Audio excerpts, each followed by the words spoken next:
டெல்லி சம்பவம் ஒண்ணு இருக்கா சொல்லுங்க. என்ன டெல்லி சம்பவம்? நம்ம நாட்டில் உலகத்திலேயே கூறு கட்டவங்க அதிகமா வாழக்கூடிய நாடு நம்ம நாட்டை சொல்லலாம். அப்படின்னு நான் சொல்லலங்க. சுப்ரீம் கோர்ட்ல நீதிபதியா இருந்த ஒருத்தர் மார்க்கண்டே கட்சி சொன்னாரு, இந்த மாதிரி 90% கூறு கட்டவங்க, 90% சிந்தனையற்றவர்கள் வாழ்கிறார்கள் அப்படின்னா. என்னன்னா ஒரு விஷயத்து கூட்டம் சேர்ந்துன்னு வைங்களேன், என்ன இதெல்லாம் கேட்க மாட்டான். 50 பேர் சேர்ந்துட்டான்னா இன்னொரு 50 வருவான். ஏன் 50 வரும்? 200 ஆயிரம், 500 ஆயிரம், 1000 மாதிரி என்னெல்லாம் தெரியாது. என்னடா எல்லாம் கத்துறேன். என்ன டெல்லி சம்பவம்? என்ன டெல்லியில ஒரு வசதியான ஒரு பொம்பளைய கொண்டு படிக்க வச்சிருக்காங்க மெடிக்கல் காலேஜில்.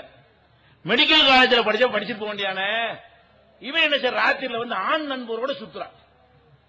மெடிக்கல் காலேஜில் படிச்சா காலேஜில் படிப்பாளா, டாக்டராகி வருவாளா? அதை விட்டு இந்த பொம்பளை என்ன பண்றா? ஆண் நண்பர் கூட சுத்துறா. ஒரு ஆண் நண்பனோட சேர்ந்து 2ஆம் காட்சி சினிமாவை பார்த்து விட்டு வந்து ஒரு பஸ்ல ஏறுறாங்க. பஸ்ல ஏறும்போது சினிமாவை பார்த்துட்டு அங்க என்ன ஆட்டம் போட்டாங்களோ தெரியாது. பஸ்ல அதே மாதிரி ஆட்டத்தை போட்ட உடனே இருக்கிறவனுக்கு சூடு ஏறுமா இல்லையா? இவங்க பண்ணக்கூடிய அந்த சேட்டைகளை பார்த்துட்டு அவங்களுக்கு சும்மா போயிட்டு இருந்தா ஒண்ணுமே ஆயிருக்காது. ஆண் நண்பரோட இல்லாம அந்த பொம்பளை மட்டும் போயிருந்தா சும்மா ஒழுக்கமா போயிட்டு வந்திருக்கும். ஆண் நண்பனை பக்கத்துல வச்சுக்கிட்டு ரூமுக்குள்ள செய்யறதெல்லாம் பஸ்ல செஞ்சா இந்த மாதிரியான கேடுகட்ட செயலை செஞ்சு அதுல இந்த காமுகர்களுடைய தாக்குதலுக்கு ஆளாகி அது வந்து கொல்லப்பட்ட செத்து போயிட்டான்னு வைங்களேன், அவனை அடிச்சு போட்டுவிட்டு அவனை அடிச்சு அவங்க ரொம்ப கற்பழிச்சு என்ன செஞ்சிட்டதாக தகவல் வருது.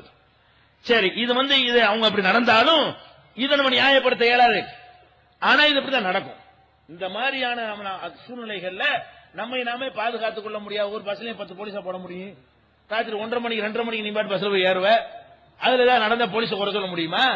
உன்னைய 1:30 மணிக்கு யார் போக சொன்னா? 2 மணிக்கு ஏன் போக சொன்னா? அது கண்ணாடி மூடப்பட்ட பஸ்ல போய் நீ எதுக்கு ஏறுற? அதுல வந்து ஒரு பொம்பளை ஆம்பளை மட்டும் இருக்கு, 10 ஆம்பளை இருந்தான்னா அவன் ஆம்பளை பத்தி காட்டத்தானே செய்வான். அப்ப நீ மக்கள்லாம் நடமாடக்கூடிய நேரத்தில் நடமாடு, மக்கள்லாம் பேருந்துல போகக்கூடிய நேரத்தில் பேருந்துல போ. மக்கள் 50 பேர் 100 பேர் இருக்கக்கூடிய நேரத்தில் நடக்காது. எங்க இதெல்லாம் நடக்கும்? 100 பேர் பஸ்ல போகும்போது அதுல உள்ள பொம்பளையை கற்பழிச்சான்னு ஒரு செய்தி பேப்பர் நீ படிச்சீங்களா? 60 பேர் பாசஞ்சர் போற பஸ்ல இப்ப நடந்துன்னு கேள்விப்பட்டிருக்கிறீங்களா? அப்ப 4 பேர் மட்டும் தான் போவாங்க நேரத்தில் நீ ஏன் ஏறுற? அந்த டயத்தில் உனக்கு என்ன வேலை? நம்ம தானே பாதுகாத்துக்கணும், போலீஸா பாதுகாக்கு. ஒரு வீட்டுல வந்து போலீஸ் காவல் போட முடியுமா? ஒரு ஆளுக்கு கிராமன் காட்டிபின் போட்ட மாதிரி 2 போலீஸ் நியமிக்க முடியுமா? முடியாது. அப்ப அந்த மாதிரியான ஒரு செயல்னால அந்த பெண்ணை இறந்துட்டா. இப்ப வருத்தம் செஞ்சாங்க, கடுமையான தாக்குதல் நடந்திருக்கு. அந்த மிருக வரியில பிடிச்சவர்கள் தண்டனைக்கு உரியவர்கள். அதனை நியாயப்படுத்தல. அது மாதிரியான செயலை எவன் செஞ்சாலும் அதுக்குரிய சட்டப்படி நடவடிக்கை எடுக்கணும். அதுலயும் மேட்டர் கிடையாது. இதுதான் இந்தியாவுல ஃபர்ஸ்ட் டைம் இது மாதிரி நடக்குதா? நான் கேட்கிற சுதந்திர இந்தியாவுல இதுதான் இந்த சம்பவம் ஃபர்ஸ்டா? இதுக்கு வந்து நடக்கவே இல்லையா? ஒவ்வொரு நாளும் நடக்கிறது இதே மாதிரி. இதுவாவது இவளா இழுத்துக் கொண்டது. வீட்டுக்குள்ள புகுந்து கற்பழிக்கிறான், கொலை செய்யறான். இது வந்து அவள் தவிர்க்க முடியாது. அவள் மேல குற்றமே இல்லை. அவள் மேல குற்றமே. பள்ளிக்கூடத்துக்கு படிக்க அனுப்புறார்கள், வாத்தியாரு கற்பழிச்சு போடுறான். இதெல்லாம் வந்து படிக்க தான் நம்ம அனுப்புறோம், ஒழுக்கக்கேடுக்கு அனுப்பல. வாத்தியார்கள் படித்துக் கொடுக்கிற ஆசிரியர்களால் அது மாதிரி சீரழிக்கப்பட்டு கொலை செய்யப்பட்ட மாணவிகள் இருக்கிறார்கள். இந்த சம்பவத்தை ஒட்டி தூத்துக்குடியில ஒரு சின்னஞ்சிறுமி தனியா போய் ஸ்கூலுக்கு போயிட்டு வரும்பொழுது ஒரு குடியாரம் போய் நினைஞ்சிட்டான். அவளுக்கு சின்னஞ்சிறுமியை கற்பழித்து சீரழித்து கொலை பண்ணிட்டு போயிட்டான். இது நடக்கும்போது இன்னும் நடக்குது. டெல்லியில நடக்குத. டெல்லியில் நடக்கிறத கூட நம்ம ஓரளவுக்கு நியாயப்படுத்திடலாம். நீ அந்த இடத்துல போனேன்னு கேட்கலாம். இது அப்படி கேட்க முடியாது. அதிகாலை நேரம், காலை நேரத்தில் வந்து சிறுமி வந்து பள்ளிக்கூடத்துக்கு போற நேரம், போகுது, மக்கள் நடமாடுற நேரம், அந்த மாதிரியான ஒரு நேரத்தில் இப்படி நடந்திருக்குது. அதுக்கு ஏதாவது கொந்தளிச்சானா? அதுக்கு எவனா ஆர்ப்பாட்டம் பண்ணானா? இதுக்காக வேண்டி நாடே கதி கலக்கிற போராட்டத்தை பண்ணனானா? என்ன மேட்டர்னு பாத்தீங்கன்னா, ஒரு உயர்தர வர்க்கம் ஒருத்தங்க இருக்கிறாங்க, மேல்தட்டு வர்க்கம் இருக்கிறாங்க. அந்த வர்க்கத்தை சேர்ந்தவர்களுக்கு நிகழ்ந்தால் மாத்திரம்தான் இந்த மீடியாக்கான பூஸ்ட் பண்றான். இது சாதாரண ஒரு ஏப்பசாப்பைன்னு சொல்லுவாங்க, அந்த மாதிரி ஆன ஆட்களுக்கு நடந்தால் அது ஒரு நியூஸே கிடையாது, அது ஒரு செய்தியே கிடையாது. இதை வச்சுக்கிட்டு மக்களை எப்படி திரட்டுறான்? அதுல சம்பந்தப்பட்டவர்கள் பெரிய இடத்த ஆட்கள், பெரிய வசதி படைத்தவர்கள். மெடிக்கல் காலேஜில் பிச்சைக்காரன படிப்பான். மெடிக்கல் காலேஜில் 1 கோடி ரூபாய் பணம் கொடுத்து சேர்றதா இருந்தா சாதாரணப்பட்டவனை சேருவான். பெரிய இடத்த ஆட்கள், உயர்தரத்த ஆட்கள் என்று வரும் பொழுது அவங்களுக்கு ஒண்ணு நேர்ந்து விட்டது என்று காட்டும் பொழுது மீடியாக்கள் வந்து அவங்களத்தான் மனிதர்களா பாக்குறான். அதை வந்து எல்லாரையும் நம்மளையும் சேர்ந்த அந்த ஆதரவா திரட்டி கொள்கிறான். அப்ப ஊரை திரண்டு போய் அநியாயம். இதுக்கு பிரதமர் ராஜினாமா பண்ணு. இதுக்கு பிரதமருக்கு என்னடா சம்பந்தம்? இது ஜனாதிபதி மாளிகை உள்ள போறேங்கிறான். இந்த ஒரு சம்பவத்துக்கு இவன் என்ன எதிர்பார்க்கிறான்?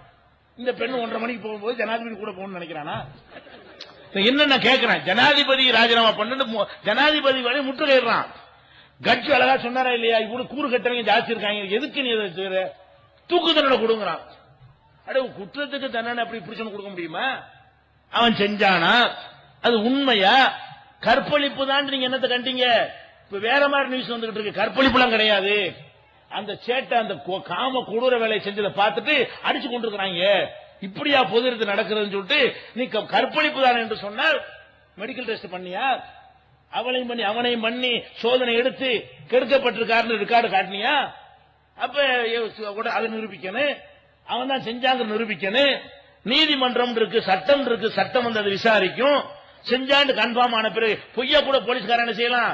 கற்பழிப்பு நடந்திருந்தாலும் கேஸ குளோஸ் பண்றதுக்காக வேண்டி பிடிக்காத 4 பேர் குடிச்சு கொண்டிருப்பான்.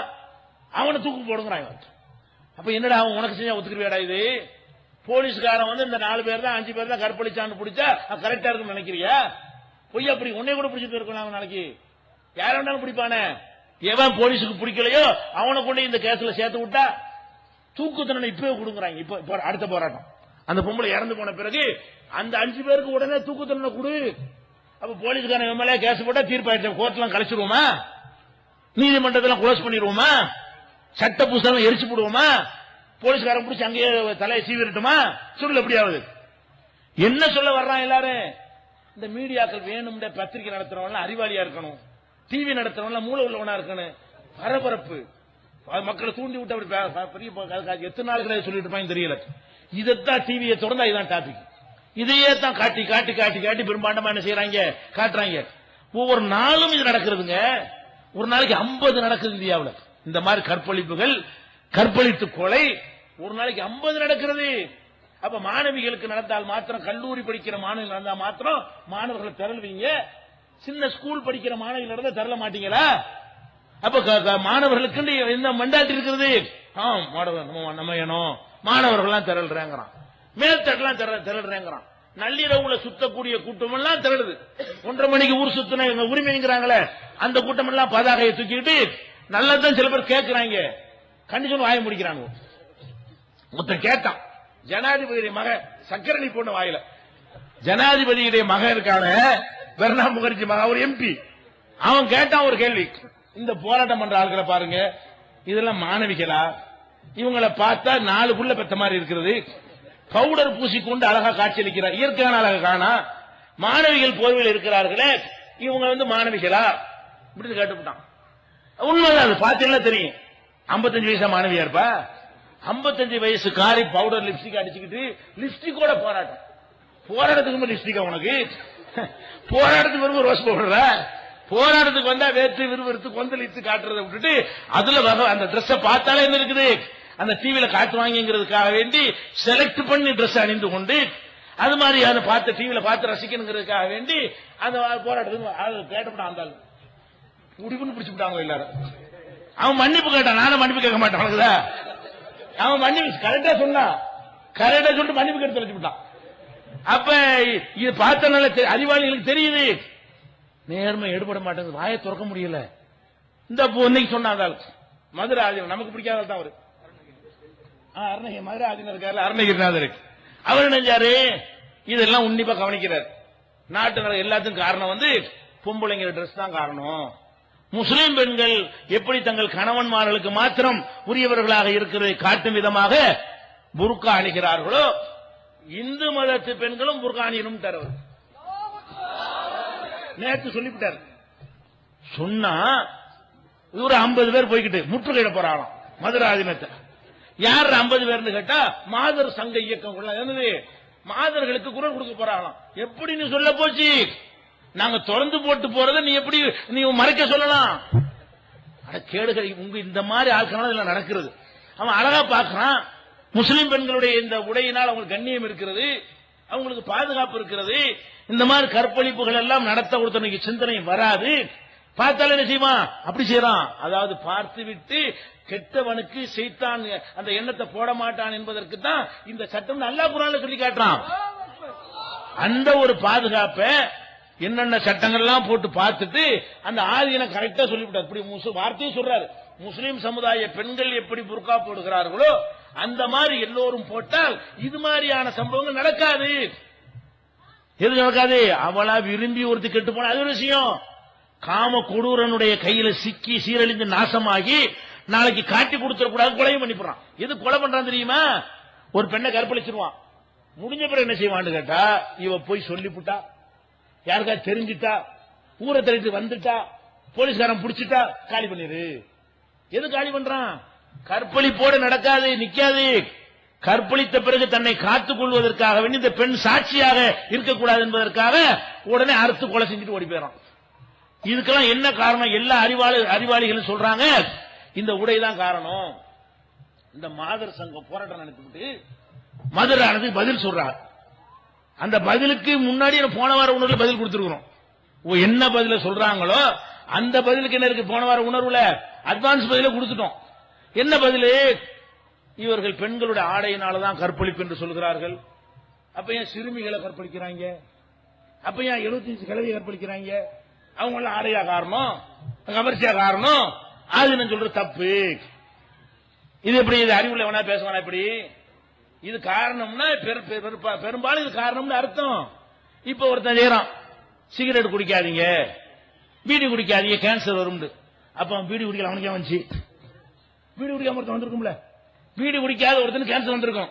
பீடி குடிக்காதப்பா கேன்சர் வரும்னா அவனை கொண்டு வந்து காட்டி, இவன் பீடி குடிக்கல, இவனுக்கு கேன்சர் வந்துருச்சு, எல்லாரும் குடி, எல்லாரும் பீடி குடுறா அப்படின்னு சொன்னா அறிவாளியவன்.